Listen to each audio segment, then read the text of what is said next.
Things had been tough for my mom and I, ever since my dad left us 2 years ago. At least I was old enough to get myself to and from school and I knew my way around a microwave, but I wasn't old enough to get a job and the bills were piling up. My mom decided to get a second job. A night job. Maybe part-time and not something to brag about, but it would keep our heads above water. I remember the first night like it was yesterday. My mom apologizing up and down for having to leave me alone. I told her I'd be fine and honestly I was pretty excited. She wouldn't be home until late and that meant I could stay up late. There was a monster movie marathon on, so who would complain? It was just around 9:30 and I was right in the thick of some Japanese gore fest when I swore I heard something outside. Maybe it was my mind playing tricks on me. Maybe the movie got to me. Either way, I had to check it out.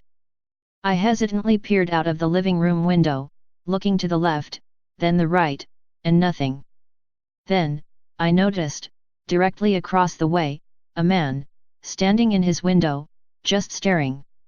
I couldn't really tell what he was staring at, but it freaked me out anyway. I stood at the window for at least a minute, as long as my heart could bear it, and he didn't move. That was it for me that night.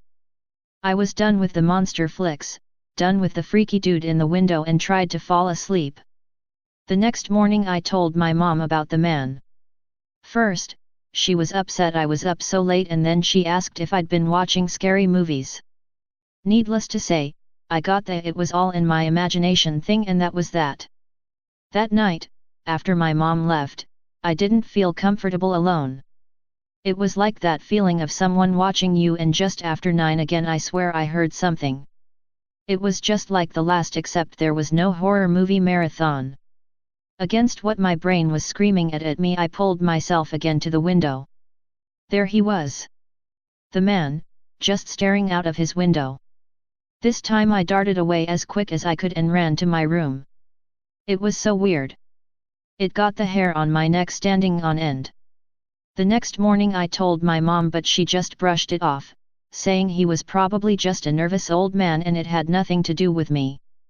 I wasn't so sure, but what could I do? My mom left for work that night even though I begged her to stay. I tried to take my mind off the man. I watched TV, I played music, I even did all of my homework, but still I wondered if he was out there, staring from his window at me or God knows what. My curiosity got the better of me and I made my way to the window. My fear was realized in that moment, because there he was, the man in the window, just staring. I tried to keep my presence a secret and see just how long he would stand there. My heart felt like it was going to leap out of my chest, but I stayed there at the window, in some sort of weird staring contest. Then it happened. He moved away from the window and I breathed a sigh of relief. My mom was right. I was worried about nothing. Suddenly, his front door opened and my comfort changed to dread in an instant. I watched from my window, trying my best not to be seen, watching him walk down his driveway, then across the street, then up my driveway. I choked in fear and ran for the telephone. I dialed 9-1-1 and waited, my heart jackhammering a million miles an hour. Finally, an answer. I explained to the lady that I thought someone was trying to break in my house and she said help would be on the way and asked for my address. I managed to get out the first 3 numbers when I was grabbed from behind. I dropped the phone and felt these dirty, greasy hands wrap themselves around me. I screamed as loud as I could and shook myself, trying to break free, but I was lifted from the ground. I could feel the hot breath on my neck, smell the stale, rotten stench of my attacker. I couldn't help but start crying, screaming my lungs out for my mom, for anyone, for help. Then there was a thud and I was falling with the man towards the floor. We hit and his grip loosened. I rolled away and scrambled behind the couch. Then I heard a voice say, "It's okay, you're safe now." I looked up, shaking and bewildered. There were two men.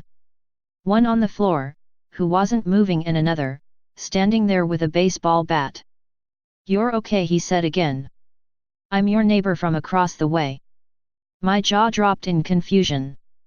"I've noticed a strange man lurking around your house every night for the last few days and was concerned you might be in danger. I noticed your mom leaving and knew you were here all by yourself." The police arrived shortly afterwards, and between our two stories the mysterious assailant was taken into custody. I thanked my neighbor as much as I could, and from that day I always felt safer when I looked outside and saw the man in the window across from me. A few days later the police came back, looking for my neighbor. From what the police told us, the person that claimed to be my neighbor gave the name of a man that lived down the street that was killed in a home invasion. He had been dead for 4 years. Stay paranoid, my friends.